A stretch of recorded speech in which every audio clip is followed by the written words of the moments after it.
Hello, everybody. It's a pleasure to have this opportunity to provide a little background about Teen Intervene, and then I'm going to also have a discussion about SBIRT and how you can look at it at various levels and even think of it as part of an integrated care system. And so here's the two big topics. First, just a brief overview of the Teen Intervene program. We intended this program to have a sweet spot. More on this a little bit later, but with the help of NIAAA, they developed this triangle that divided severity of youth substance use into 4 levels. At the bottom of the base are youngsters that don't use yet. And then as you move up with smaller proportions as you go up, there's infrequent users, and then even a little more severe called mild moderate substance use disorder teenagers, and those that meet a severe definition of a substance use disorder. And so the lowest proportion of teenagers would be considered those that at perhaps any given point in time in their teen years, they meet criteria for a DSM-5 severe level of a substance use disorder. We thought Teen Intervene would be very relevant for teenagers that have already started to use. It might be infrequent, but their use is still problematic, as well as teenagers who might be starting to show some symptoms of a substance use disorder at the mild or moderate level, which means they just have a few of the 12 symptoms or diagnostic criteria as part of their problem profile. Could it be used for teenagers that have a severe version of a substance use disorder? Perhaps, but we'll get into how you can use an SBIRT concept in various ways as you consider teenagers along this severity continuum. Briefly, what does Teen Intervene involve?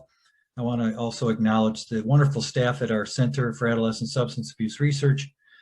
There are several people, so I'm the lead author, but really authorship goes to numerous folks that have helped out.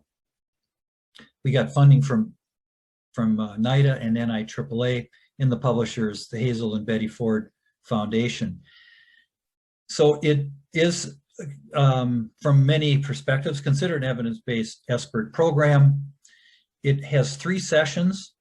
2 of them are intended for the teenager, the first 2, and then the third is intended for the parent guardian, with the option for that third session to also have a mini summit with the teenager and the parent to review next steps. There's several research reports and publications. I can send individuals, if you're interested, send me an email. But the bottom line is, when we did our 6 and 12-month follow-up studies, those that received Teen Intervene showed improvement, that is less alcohol and cannabis use than the control group. We also compared those that got the full 3-session versus teenagers that just were assigned the 2 adolescent-only sessions, and we found a little bit more favorable results for teenagers that got the full 3-session program. It looked like with the parent involvement, that third session, what happened with teenagers is they were more likely to get additional services or to have more continuing help. And so perhaps that third session did more than just improve parenting, but also raised awareness in the parent that their youngster might need some more services. We were able to follow up a certain proportion of those in the original study at 3 years, and we still found some nice results, although there was less abstinence, as there's usually a decline when you follow teenagers after a treatment program 3 years out. But the teenagers assigned to the teen intervention still were showing improvement above and beyond those in the control group. Just a brief overview here of the content. I put the organization of the Teen Intervene using the letters in the SBIRT acronym. So it contains a screening protocol mostly organized around the craft. And then the brief intervention has the 3 sessions I mentioned here, third one being the parent guardian. Then it contains a referral to treatment component, guiding the counselor as to what could be next steps, which includes referral for additional services. Doesn't always have to mean additional treatment. And then what was added in the latest version was a single standalone session just for the teenager, 50-minute session that addresses nicotine. So this could be used if you don't want to address other substance use issues, or you could use it as a supplement. The resource includes a detailed manual. It has accompanying handouts, questionnaires, and worksheets that you print out from a CD. One other feature that was packaged with Teen Intervene was a DVD. This is not a resource that is about Teen Intervene. It's more about the field in general, all the way from teen brain science, and then additional chapters on prevention and treatment. So each of these video chapters are about 20 minutes,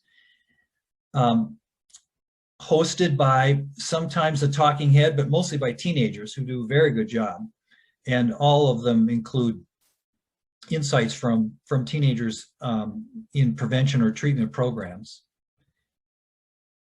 And to accompany the use of this, there's a CD where you can print out all kinds of guides that if you want to use this with teenagers or parent programs, there's specific handouts for that.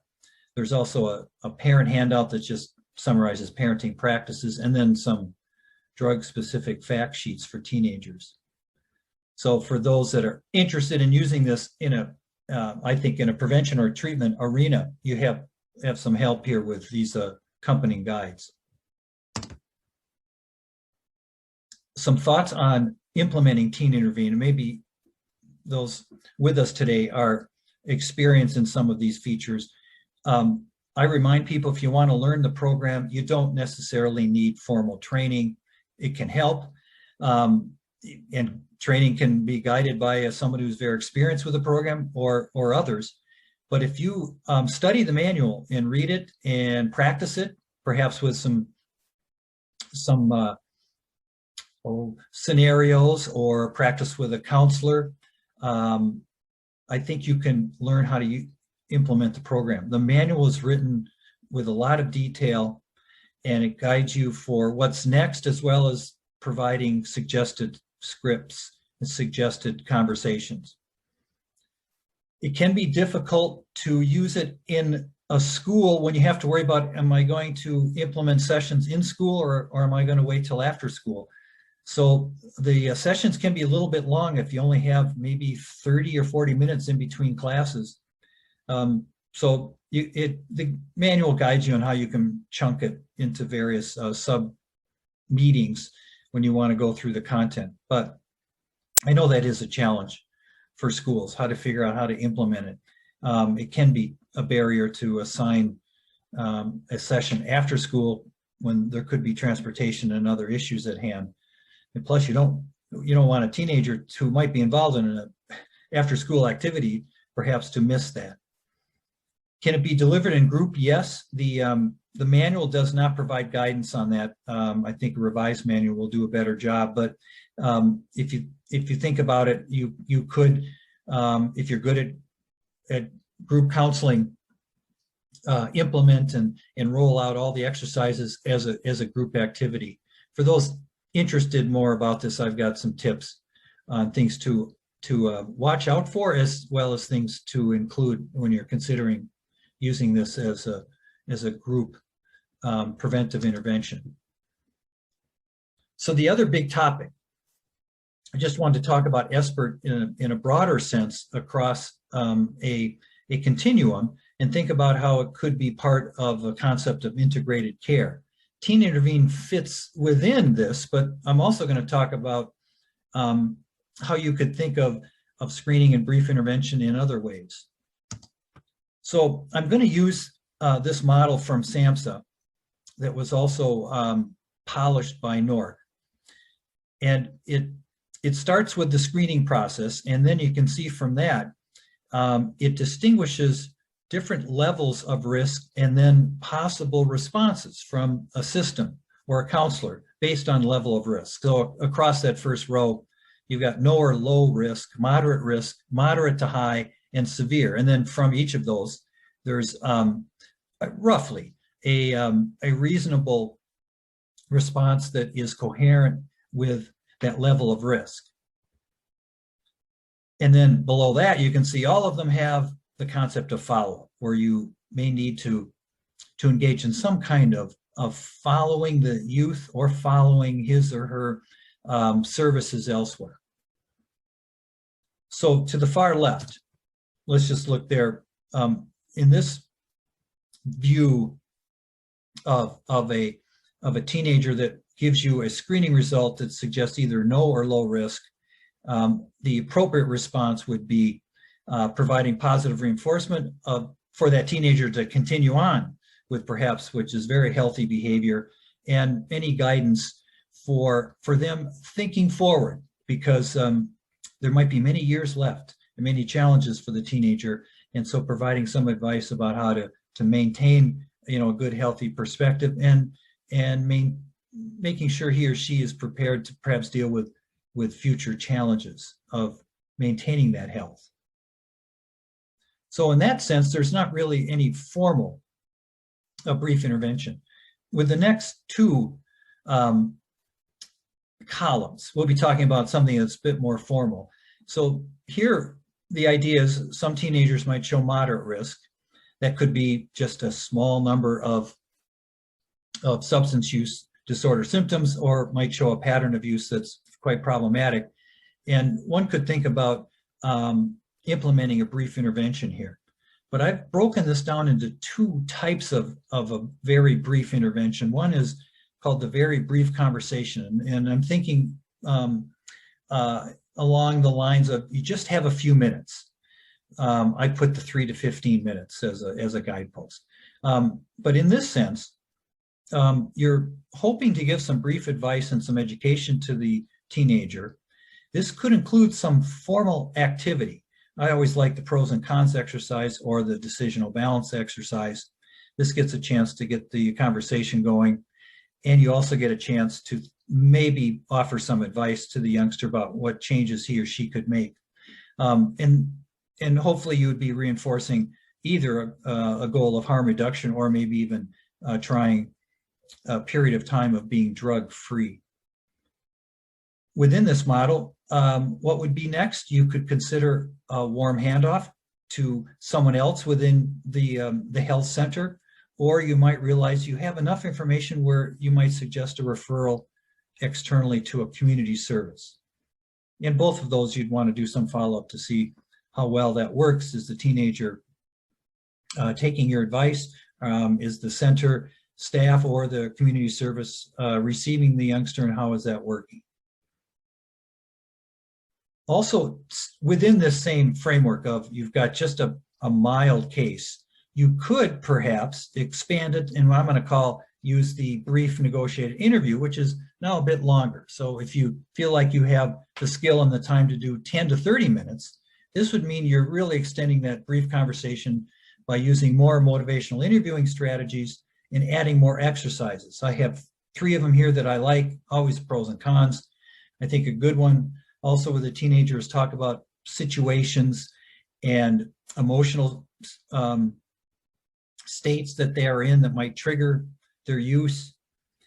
And then you could expand discussion of goals, and those goals could also work around harm reduction, being drug-free, and you could also discuss what might be barriers to those goals and how could the teenager think about addressing them. This could also include a warm handoff to elsewhere in the center for more of a brief intervention, or a handoff to a referral to a community service. As always, some follow-up is advised. So those were 2 options within the moderate risk. So what about moderate to high risk? This is, so the screening tool is giving you a little bit more of a red flag, and this would be, I think, more of along the lines of either a big brief intervention or some people call it brief treatment. And I've put teen intervene as well as other multi-session brief interventions in this category. So while I consider teen intervene a brief intervention, some people might call it a brief therapy because it's more than one conversation or more than one session. There are other examples of multi-session brief interventions. A very good one in the literature is the MET CBT5. So you can tell from that you're getting motivational enhancement therapy along with cognitive behavior treatment in 5 sessions. Just a model I've put in front of you here. This could be 2 to 3 or more sessions. You could include the parent or guardian. This would mean you're using motivational interviewing techniques more extensively. And when you look at these programs, whether it's Teen Intervene or MET CBT5, you see that there's a heavy emphasis on skill building. And I've listed some of the things here: addressing peer pressure, how to use support system better, improving your decision making, and addressing those triggers and cravings. Many people who go down this path see the value of sometimes offering a booster session if the teenager is interested and if they see there's great progress, and that can be just done internally. And also it can be quite possible you see the value of the teenager needing more services, so that could lead to a referral elsewhere.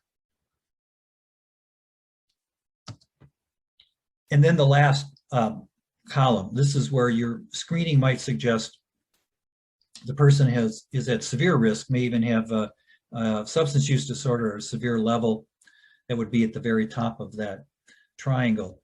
And a lot of people recommend that while you could do a brief intervention, perhaps to get the teenager's interest in change going, you also could very reasonably think of, all right, it makes sense to make a referral right away to a specialty service. That, of course, could be internal or external. You have the resources where this makes sense. I always think this kind of referral should start with the notion that the teenager needs a comprehensive assessment, because think that this designation occurred with a screening tool or a screening process, which really is not very ambitious, admittedly. And so it's important, I think, to get a better handle on the nature and extent of the teenager's problems.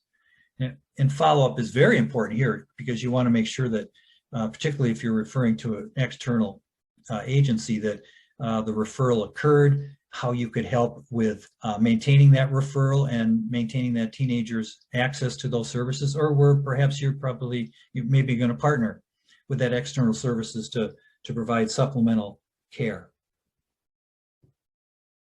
So 4 ways to look at how an SBIRT model could fit across a continuum based on the kind of screening results you get and based on what kind of services you can provide internally as well as externally. Okay, so I've got a couple addendum notes. One of them is about the issue of co-occurring problems when you're working with teenagers that are using substances.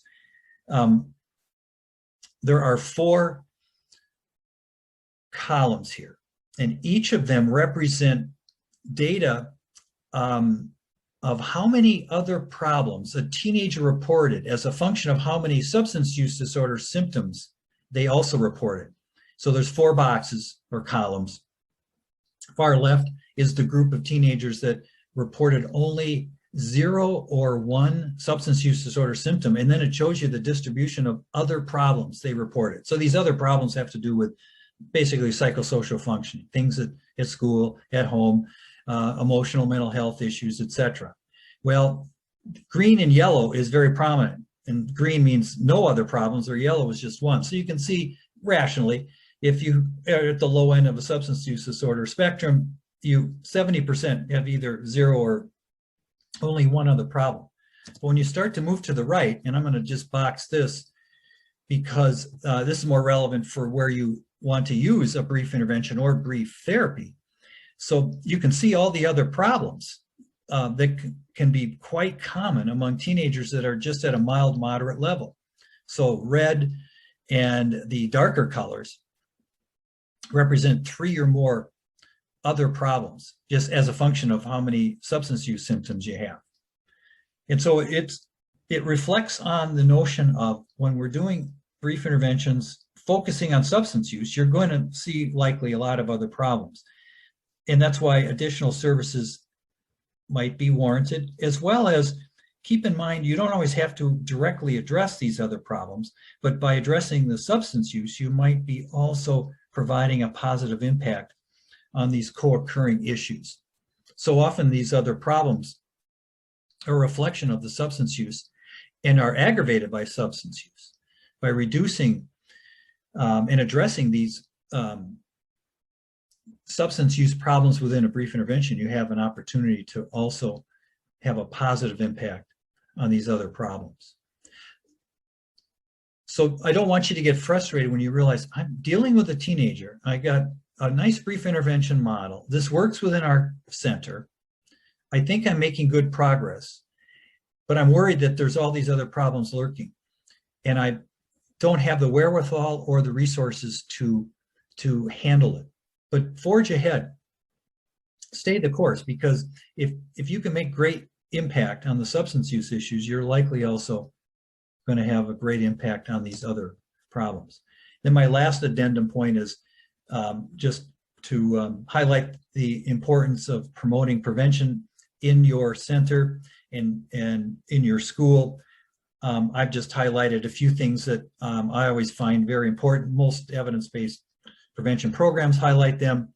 I'm a big fan of peers being part of not only delivering programs, but also to be part of helping adapt and shape programs for a given age group or school setting.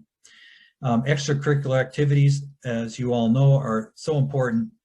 They are a great asset factor. The greater extent to which teenagers participate in extra school activities, the lower percent that they have issues with mental health or substance use. To the extent you can convince schools not to cut back on extracurricular activities, you're doing a great prevention thing with that. Parents supporting school achievement is also a great asset factor. And so the extent that you can reinforce that with parents is also going to have wonderful outcomes at the prevention level. And then I'm just going to raise my my hand here with the importance of teaching and supporting resiliency skills. I've listed 5 of them here that the literature says are excellent for all age groups, and these are quite good for youngsters as well. Reminding teenagers that they have the ability to cope and instilling confidence in their inherent abilities. Reminding teenagers that unselfishness also is quite good for personal feelings as well as helping the community. Teaching realistic optimism. Reminding teenagers that close contact with family and friends is very important if they're dealing with stress and other issues, and promoting attentiveness to their overall health. All good resiliency skills that can have a great impact across the span of problems and issues you might be dealing with in your clinic. Well, thank you for this opportunity. I appreciate the chance, and we can get back to some of these topics during discussion time.